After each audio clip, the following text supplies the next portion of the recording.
സംസ്ഥാനത്ത് മഴ തുടരും. ഇന്ന് 14 ജില്ലകളിൽ യെല്ലോ അലർട്ടാണ്. ഇടുക്കി നെടുങ്കണ്ടത്ത് ഇടിമിന്നലേറ്റ് വീട് തകർന്നു. വിവരങ്ങളുമായി ശ്രീനന്ദ ചേരുന്നുണ്ട്.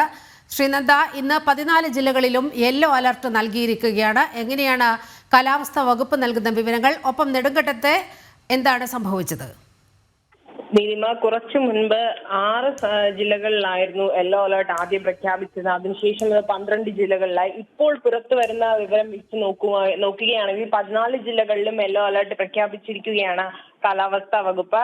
ഈ 14 ജില്ലകളിലും ശക്തമായ മഴയ്ക്കുള്ള സാധ്യതകൾ തള്ളിക്കളയാനാകില്ല എന്നും അതുപോലെ തന്നെ കള്ളക്കടൽ പ്രതിഭാസവും 40 മുതൽ 50 മീറ്റർ വരെ വേഗത്തിൽ കാറ്റ് വീശാനുള്ള സാധ്യതയുണ്ടെന്നാണ് ഇപ്പോൾ കാലാവസ്ഥാ വകുപ്പ് അറിയിച്ചിരിക്കുന്നത്. തിരുവനന്തപുരം മുതൽ അങ്ങേയറ്റം വരെയുള്ള ജില്ലകളിലെല്ലാം തന്നെ കാലാവസ്ഥാ വകുപ്പിന്റെ മുന്നറിയിപ്പുണ്ട്. യെല്ലോ അലേർട്ടും പ്രഖ്യാപിച്ചിട്ടുണ്ട്.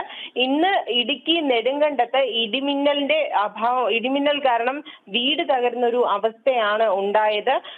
ഇടുക്കി നെടുങ്കണ്ടം ഇന്ന് ഉച്ചയോടുകൂടിയാണ് വീട്ടിലെ വയറിംഗ് എല്ലാം കത്തി നശിച്ചു എന്നാണ് നമുക്ക് അറിയാൻ കഴിയുന്ന വിവരം എന്ന് പറയുന്നത്. വീട്ടിലുണ്ടായിരുന്നവർ തലനാരിഴയ്ക്കാണ് രക്ഷപ്പെട്ടതെന്നും അറിയുന്നു. ഇടിമിന്നൽ സാധ്യത ഇനി വരും മണിക്കൂറിൽ അതിശക്തമായി തന്നെ മിന്നലും അതുപോലെ ഇടിമിന്നൽ ഉണ്ടാകുമെന്നാണ് കാലാവസ്ഥാ വകുപ്പ് അറിയിച്ചിരിക്കുന്നത്. ജനങ്ങളോട് ജാഗ്രത പാലിക്കണമെന്നും മത്സ്യത്തൊഴിലാളികളോട് കടലിലേക്ക് പോകരുതെന്നുമുള്ള നിർദ്ദേശം കാലാവസ്ഥാ വകുപ്പ് അറിയിക്കുന്നുണ്ട്. അതുപോലെ തന്നെ ഇനി ഉള്ള വരും മണിക്കൂർ രാത്രി ഒരു 8 മണി വരെ ഈ തോതിലാണ് മഴ പൊക്കോണ്ടിരിക്കുന്നതെങ്കിൽ അടുത്ത ദിവസം എങ്ങനെയാകും സ്ഥിതി? വെള്ളക്കെട്ട് രൂക്ഷമാവാനുള്ള സാധ്യതകളുണ്ട്. അങ്ങനെയാണെങ്കിൽ താഴ്ന്ന പ്രദേശങ്ങളിൽ വെള്ളത്തിലാകാനുള്ള സാധ്യതയും ഉണ്ടെന്ന് കാലാവസ്ഥാ വകുപ്പ് അറിയിക്കുന്നു.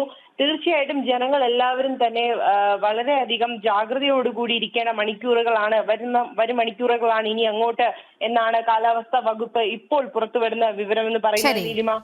ശരി ശ്രീനന്ദ, സംസ്ഥാനത്ത് 14 ജില്ലകളിലും യെല്ലോ അലർട്ട് പ്രഖ്യാപിച്ചിരിക്കുകയാണ് കാലാവസ്ഥാ നിരീക്ഷണ വിഭാഗം.